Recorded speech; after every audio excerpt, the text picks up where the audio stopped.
अस्सलामुअलैकुम वरहमतुल्लाहि वबरकातुहू। कैसे हैं आप सब? उम्मीद करती हूँ हमारे सेट के बेहतरीन हालतों में होंगे।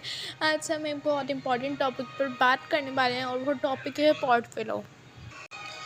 आप जब कोई स्किल सीखते हैं या तो स्किल सीखना चाहते हैं तो आपके पास सबसे पहली बात आती है पोर्टफोलियो। आपके पास कोई क्लाइंट आया, वो कहते हैं कि आप अपना पोर्टफोलियो दिखा। आप कंफ्यूज्ड हो जाते हैं और आपके नर्वस कंफ्यूजन को देखकर क्लाइंट आपके पास से ख़ुद पीछे हट। क्लाइंट्स कहते हैं कि आप क्या संभालेंगे जब आपको पोर्टफोलियो नहीं क्लियर नहीं है। तो आज जो हम बात करेंगे वो करेंगे पोर्टफोलियो के बारे में। हमने कुछ बातें क्लियर करनी हैं, वो होंगी पोर्टफोलियो के बारे में। ठीक है, तो बहुत से क्वेश्चन है वो आज क्लियर करेंगे हम।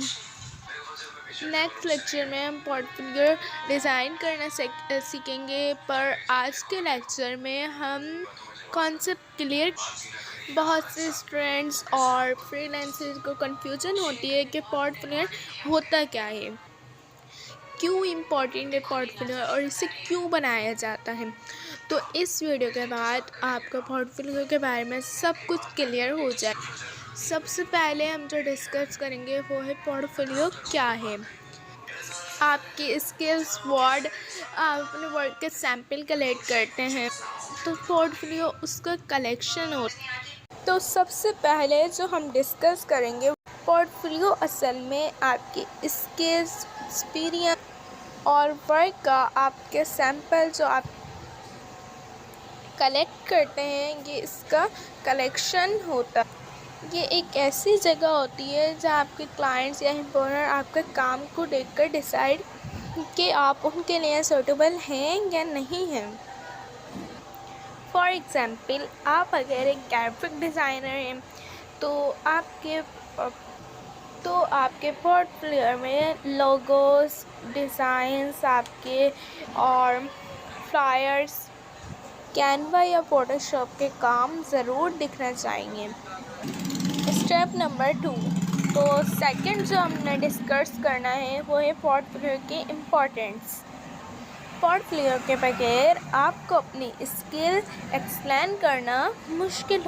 क्लाइंट या एम्प्लॉयर को आपकी बातों पर यकीन नहीं आता, उन्हें प्रूफ चाहिए होता है और ये प्रूफ आपका पोर्टफोलियो होता है। फॉर एग्ज़ाम्पल, अगर कोई कहता है कि मैं बहुत अच्छा फ़ोटो शूटर हूँ तो क्लाइंट उसकी बात पर जब वो अपना वर्क दिखाएगा, फीडबैक्स दिखाएगा क्लाइंट्स को, तो तब ही क्लाइंट को उस पर ट्रस्ट होगा कि वाकई इतना अच्छा काम कर सकता है। थर्ड, अब इसका जो फर्स्ट पॉइंट है वो है एकेडमिक पोर्टफोलियो। स्टूडेंट्स के लिए जहाँ उनके एजुकेशन अचीवमेंट करते हैं वो कहलाता है एकेडमिक पोर्टफोलियो। सेकंड है प्रोफेशनल पोर्टफोलियो। फ्रीलांसर और जॉब वाले मेंबर्स के लिए जब वो अपना काम शो कर वो कहलाता है प्रोफेशनल पोर्टफोलियो। थर्ड आ जाता है creative port. Designer, writer, video editor या कंटेंट क्रिएटर के लिए जो अपनी क्रिएटिविटी से काम करते हैं वो कहलाता है क्रिएटिव पोर्टफोलियो। और अगर आप किसी जॉब के लिए जा रहे हैं, जॉब का इंटरव्यू के लिए, तो आप अपने वो कहलाता है प्रोफेशनल पोर्टफोलियो, जहां आप अपने जॉब के लिए अप्लाई करने जाते हैं। अब आप अगर फ्रीलांसर हैं तो फिर वो आ जाएगा क्रिएटिव पोर्टफोलियो में, जो designer, video editor, graphic design या कॉन्टेंट ये जो है कॉन्टेंट क्रिएटर के लिए होता है। मतलब जो मैंने आपको पॉइंट्स बताए इन पर अच्छे से फोकस करेगा। अब फोर्थ पॉइंट आ पोर्टफोलियो में क्या क्या इंक्लूड कर। हम पोर्टफोलियो तो बना लें पर इनमें क्या क्या चीज़ें राइट डाउन करनी होती है, मेंशन कर। तो वो चीज़ें हैं, फर्स्ट आता है इंट्रोडक्शन या अबाउट मी, यानी अपने बारे में लिखेंगे आप लोग या अपना शॉर्ट इंट्रो देंगे। मतलब अपने बारे में ही आपने आपने अपने ख़ानदान की हिस्ट्री नहीं देनी, जो आपके पास आपकी स्किल हैं आपने उनको डिफ़ाइन करना है। सेकंड, स्किल लिस्ट देखनी है कि आपके पास क्या क्या स्किल है। Third, work sample minimum best sample होने चाहिए आपके। फोर्थ, एक्सपीरियंस, अगर आपका कोई एक्सपीरियंस है तो आपने वो मैं। फिफ्थ, कॉन्टेक्ट डिटेल, एग्जाम्पल हम ले लेते हैं, अगर आप कैनवा पर लेटर हेड डिज़ाइनिंग कर तो आपने 3 या 4 लेटर हेड डिज़ाइनिंग अपने पोर्टफोलियो में। फिफ्थ हमारे पास आता है कि पोर्टफोलियो कहाँ बना सकते हैं, हम अपने पोर्टफोलियो कहाँ डिज़ाइन कर। कुछ चीज़ें हैं हमारे पास जैसे कि कैनवा, ये इजी और फ्री होता है।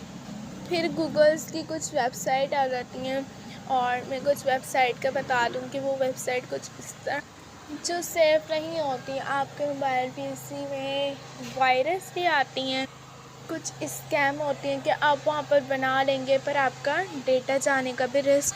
तो हर वेबसाइट को खोलना ज़रूरी नहीं होता, आप पर लाजिम नहीं कि आप हर वेबसाइट को। थर्ड है बिहेंस, ये स्पेशली ग्राफिक डिज़ाइनर के लिए, जहाँ वो अपना पोर्टफोलियो बना सकते हैं। लिंक्डइन, प्रोफेशनल रिक्वेस्ट के लिए आप लिंक्डइन यूज़ कर सकते हैं। लेकिन अगर आपने अपनी एक फाइल, अगर आप गूगल वेबसाइट लिंक्डइन पर नहीं जाना चाहते तो सबसे इजी वेबसाइट जो है ना वो है कैनवा, जहां आपको इतनी ज़्यादा मेहनत भी नहीं करनी पड़ती है, और इस वर्कशॉप में हम कैनवा पर ही वर्क करें। 6 पॉइंट जो आ जाता है वो है पोर्टफोलियो बनाते वक्त हमें कॉमन मिस्टेक इग्नोर करनी है। अब वो कौन सी मिस्टेक है?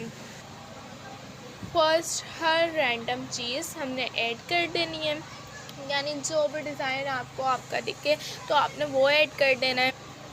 तो देखें, ऐसा नहीं करना है आप लोगों ने कि जैसे आपको लगे कि हाँ ये फ़ॉन्ट अच्छी है, मैं ये अपने डिज़ाइन में यूज़ कर लूँ, एलिमेंट्स कोई अच्छा लग रहा है, कोई लोगो अच्छा लग रहा है, तो ऐसा आप लोगों ने नहीं करना, ये कुछ भी ऐड नहीं। सेकंड चीज़ है स्पेलिंग मिस्टेक और बेतरतीब डिज़ाइन का अवॉइड करना। थर्ड है आउटडेटेड सैम्पल दिखाना है आपने, सिर्फ आपने अपना बेस्ट और अपडेटेड काम शो करना है। तो बहुत पुराने आपने वर्क शो नहीं करना है, आपने रिसेंटली जो वर्क किया हुआ होगा वो शो करना है, क्योंकि वक्त के साथ साथ आपके वर्क में चेंजेस आते रहेंगे, मतलब और ज़्यादा मज़ीद अच्छा होता रहेगा। जो आपने रिसेंटली डिज़ाइन बनाए हुए होंगे आपने वो ही दिखा। उम्मीद है कि आप लोगों को क्लियर हो गया होगा कि पोर्टफोलियो क्या है, इसकी कितने टाइप्स हैं और ये क्या डिफ़ाइन कर। अगर आपने कभी पोर्टफोलियो नहीं बनाया है तो स्टार्ट कर लें, क्योंकि ये आपकी प्रोफेशनल लाइफ में बहुत ज़्यादा इम्पॉर्टेंट है। ये बहुत ज़्यादा इम्पॉर्टेंट रोल हमारी ज़िंदगी में अदा करता है। ये आपकी आइडेंटिटी और क्रेडिट लेवल है। आई होप सबको क्लियर हो गए होंगे सारे पॉइंट्स। अगर कोई क्वेश्चन हो तो आप लोग पूछ लिएगा। कल हम प्रैक्टिकली सीखेंगे कि पोर्टफोलियो कैसे डिज़ाइन किया जाए, ठीक है। तो आज के लेक्चर को अच्छे से सुने और पोर्टफोलियो के बारे में अच्छे से सुनना है। तो आज के लेक्चर को अच्छे से सुने, ठीक है।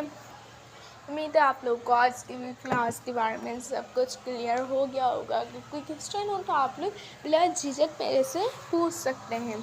जज़ाकल्लाहु खैरन कसीरा।